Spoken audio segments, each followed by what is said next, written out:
गुरु चरण सरोज रज निज मन मुकुर सुधार। हम इनके शब्दों की व्याख्या देखें तभी हमें हनुमान चालीसा का वास्तविक अर्थ पहचान में आएगा, क्योंकि संपूर्ण हनुमान चालीसा का जो मर्म है जो इस प्रारंभिक दोहे में ही छिपा हुआ है।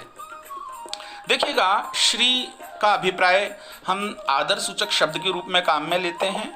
वस्तुतः श्री शब्द लक्ष्मी के लिए, ऐश्वर्य के लिए, संपदा के लिए, शक्ति के लिए और कल्याण के लिए काम में लिया जाता है।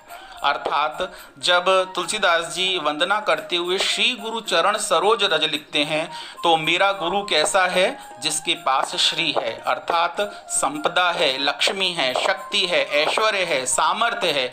ऐसे गुरु की वंदना करते हुए वह हनुमान चालीसा का प्रारंभ करते हैं। अमूमन गुरु शब्द को लेकर कई व्याख्याएं प्रचलित हैं।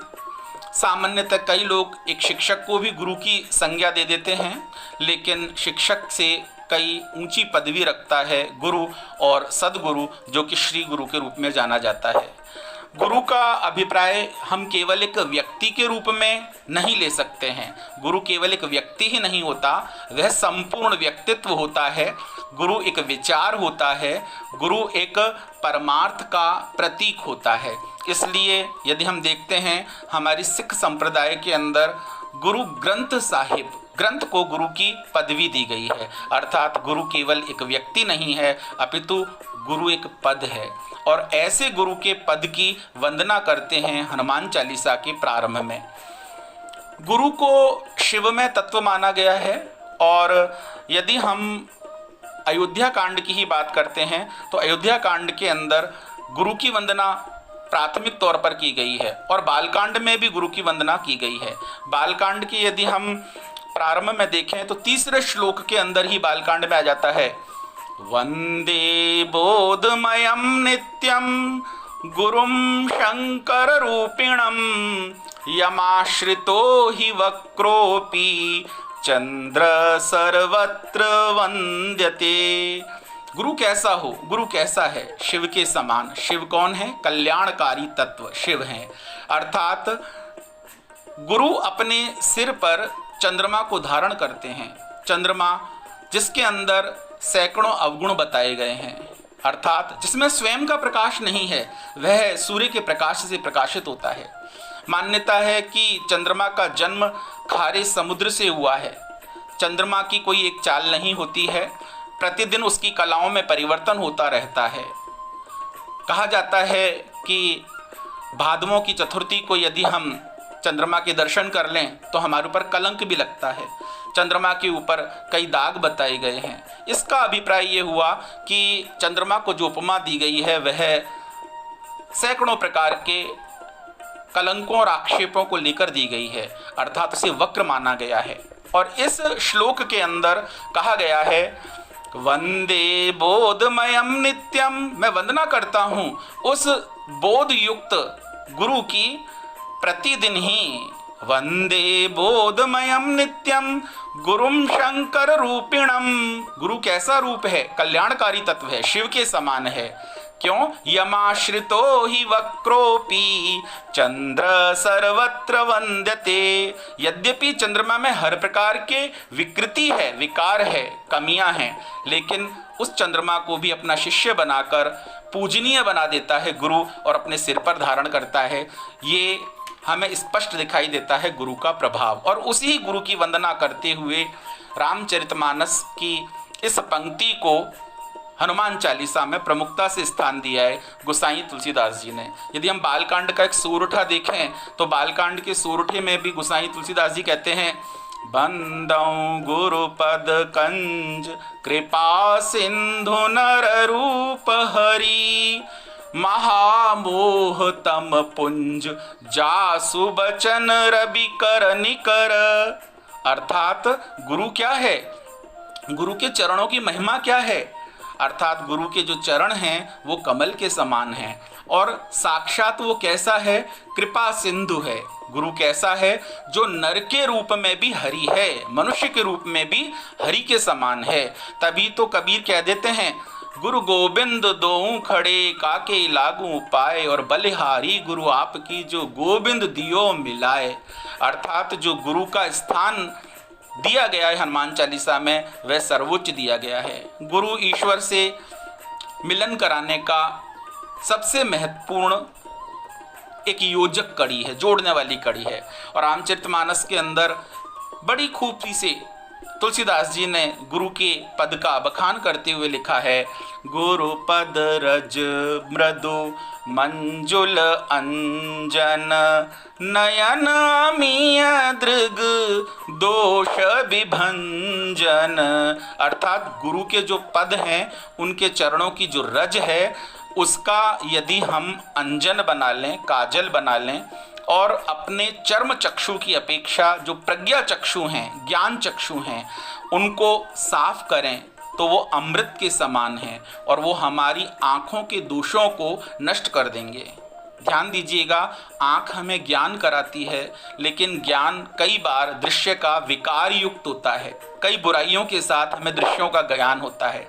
लेकिन यदि गुरु की कृपा से हमने अपनी आँखों से देखने की कला सीखी, तो निश्चित रूप से जिस दृश्य को हम देखेंगे उससे हमें ज्ञान ग्रहण होगा, उस ज्ञान के साथ विकार ग्रहण नहीं होगा। इसका अभिप्राय ये हुआ, गुरु के पद की रज का महत्व न केवल गोसाई तुलसीदास जी ने हनुमान चालीसा के अंदर बताया है, अपितु रामचरितमानस में भी कई प्रसंगों के अंदर बताया है, जो कि हम अपने सूक्ष्म नेत्रों के माध्यम से नहीं समझ सकते।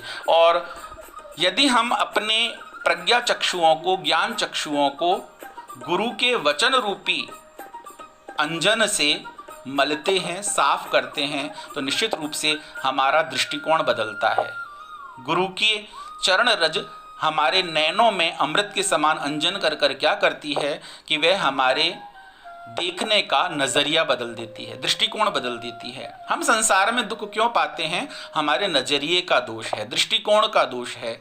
हम लोग नकारात्मक दृष्टिकोण देखते हैं, हम सद्भावनाहीन दृष्टिकोण देखते हैं, लेकिन जब गुरु पद की कृपा से हम सद्भावना युक्त विचार करते हैं और दृश्य देखते हैं, तो निश्चित रूप से हमारे दोष के नाश को करने में गुरु के पद की चरण रज बहुत महत्वपूर्ण होती है। रज कहा जाता है सूक्ष्म कणों को। इतने सूक्ष्म कण, यदि आप कभी प्रातः सूर्य की आती हुई किरणों को देखें, जो हमारे घर में रोशनदानों से आती हैं, छोटी छोटी खिड़कियों के छेदों से आती हैं, और उस रोशनी के अंदर जो धूल के कण घूमते हुए से दिखाई देते हैं, उन छोटे छोटे कणों को स्थूल रूप में हम रज कहते हैं।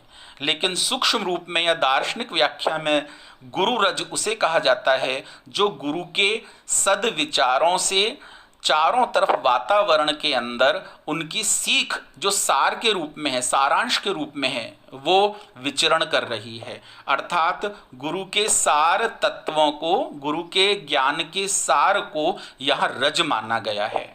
अर्थात हमें मन को किससे साफ करना है? गुरु के चरणों की रज से साफ करना है। प्रारंभिक जो दोहा है उसके अंदर कह रहे हैं, श्री गुरु चरण सरोज रज, निज मन मुकुर सुधार। मुकुर का मतलब होता है दर्पण, कांच। आप देखिएगा कि यदि कांच के ऊपर धूल जमी हो तो हमें अपना चेहरा दिखाई नहीं देता है। अगर दर्पण के ऊपर कालिख जमी हो तो हमें अपना चेहरा दिखाई नहीं देता है।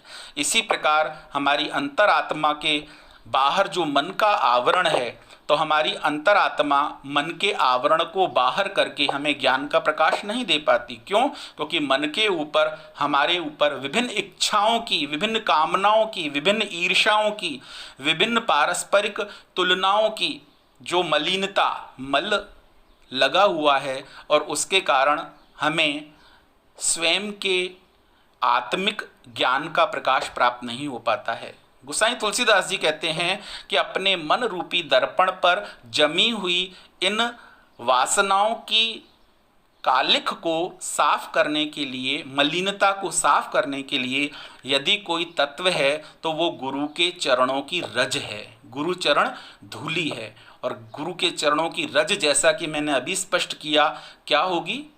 वैचारिक होती है। उनकी शिक्षा, उनकी शिक्षा का सारांश, वह उनके चरणों की रज है। क्यों? क्योंकि मन का जो निर्माण होता है, यदि हम एक मनोवैज्ञानिक सिगमंड फ्रायड को देखते हैं तो सिगमंड फ्रायड की मान्यता है कि मन का जो निर्माण होता है वो विचारों से होता है। हम जिस प्रकार के विचारण धारण करते हैं, जिस प्रकार के विचारों की चर्चा करते हैं, जिन प्रकार के विचारों को लेकर उठते बैठते जीते हैं, वैसा ही हमारा मन निर्मित होता है।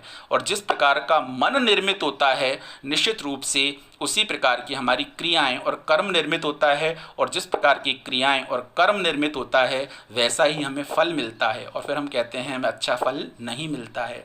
तो हनुमान चालीसा कहती है यदि आपको अच्छा फल प्राप्त करना है तो सबसे पहला प्राथमिक कार्य क्या करना है कि अपने सद्गुरु के वचनों की जो चरण रूपी रज है, उसको लेकर जो विचारों से आपका मन बना हुआ है, उस विचारों से बने हुए मन के दर्पण के ऊपर जो गंदगी जम गई है, कालिख जम गई है, उसको गुरु चरण रज से साफ कीजिए। यदि आप साफ करेंगे तो क्या होगा? उसकी मलिनता दूर हो जाएगी, उनका मन रूपी दर्पण क्या हो जाएगा?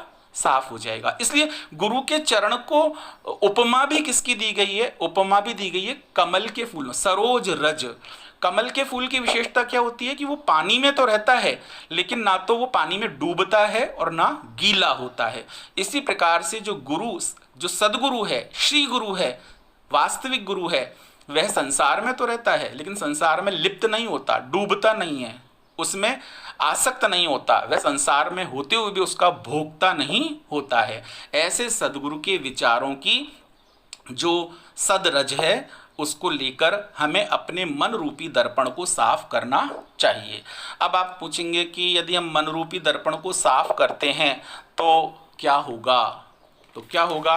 तो हनुमान चालीसा के अंदर यदि हम बात करें तो कहते हैं जो दायक फल चार।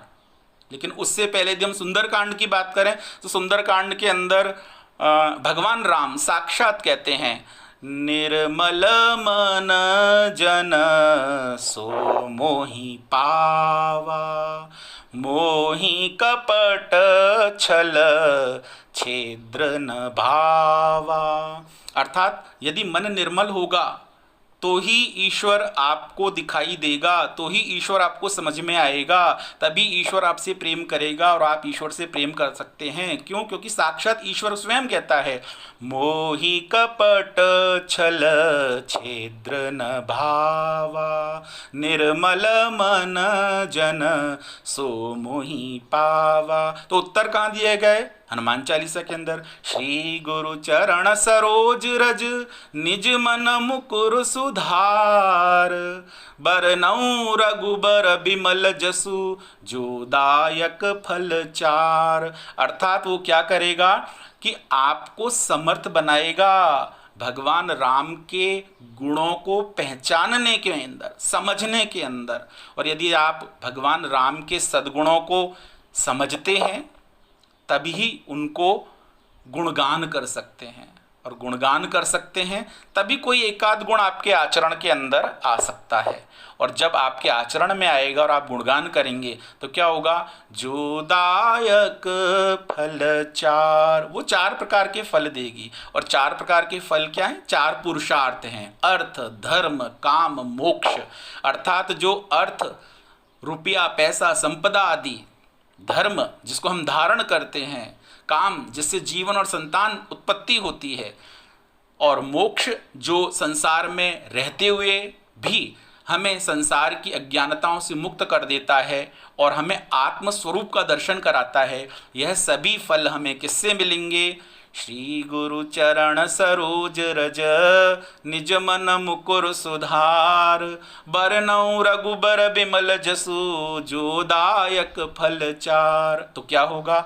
बल बुद्धि विद्या देहु मोहि। क्या आएगा? बल बुद्धि विद्या देहु मोहि। और क्या होगा? हरहु कलेश विकार। अरे क्या होगा? सारे कष्टों का निवारण होगा। लेकिन कष्टों का निवारण कब होगा? तो सीधी सी बात है, का अर्थ, धर्म, काम, मोक्ष, ये चार पुरुषार्थ बताए गए हैं। और इनसे प्राप्त होने वाले विकारों को यदि हम शून्य कर दें, कितनी चीज़ें हैं? 4। और 4 को क्या बना दें हम? शून्य। 4 के पीछे हम शून्य लगाते हैं तो अंक क्या बनता है? 40। और ये क्या है? हनुमान चालीसा। हनुमान चालीसा का संदेश क्या है? कि आपको मिलेगा अर्थ, धर्म, काम, मोक्ष, जो 4 फल देगी। लेकिन कब? जब मन को आप क्या बनाएंगे? मल रहित। और इन 4 फलों को प्राप्त करने के बाद आपको क्या करना है? अपने आप का जीवन पुरुषार्थ में बनाना है। और पुरुषार्थ में जीवन कब होता है? जब हम परोपकारी जीवन जीते हैं। और परोपकारी जीवन कब होता है? जब चारों पुरुषार्थ, अर्थ, धर्म, काम, मोक्ष हमारे पास हैं और हम उनको किस रूप में देखते हैं? कि वो हमारे पास होते हुए भी हमारे नहीं हैं, वो तो हमें हस्तांतरित करने हैं। इसलिए वो क्या हो गए? शून्य। 4 और 0 40। और क्या हो गया? चालीसा। हनुमान चालीसा। हनुमान जी हमें हनुमान चालीसा के माध्यम से तुलसीदास जी के श्रीमुख से यह दोहा सुनाते हुए ज्ञान देते हैं कि हमें संसार के अंदर रहना है तो कैसे रहना है? सरोज सम, कमल के समान। इसलिए सभी भक्तों से निवेदन है कि जब भी हनुमान चालीसा का पाठ करें तो अपने मन को निर्मल कर कर करें। अगर निर्मल कर कर करेंगे तभी आपको क्या मिलेगा? बल बुद्धि विद्या देहु मुहि, हरहु कलेश विकार।